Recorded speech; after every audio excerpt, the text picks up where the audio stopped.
Welcome to Explore with Hina.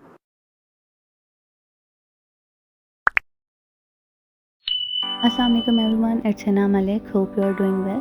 Today I'm going to make masala tea which will be enough for 2 persons, and I'm making it in my own style. So let's get started. First of all, we will take few cardamoms, long, black pepper, mace, cinnamon stick and fennel seed. Then we will roast them for few minutes and grind them very well. Then we will take 1 cup of water and add chai ki patti, depends on you how strong you want. Then add 1 cup of milk and 2 tablespoons of sugar and mix it well and boil for few minutes.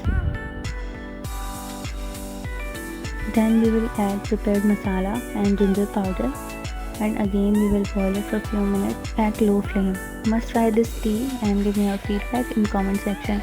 Hope you will like the video. If you like it, don't forget to subscribe my channel. Thank you for watching. Bye bye.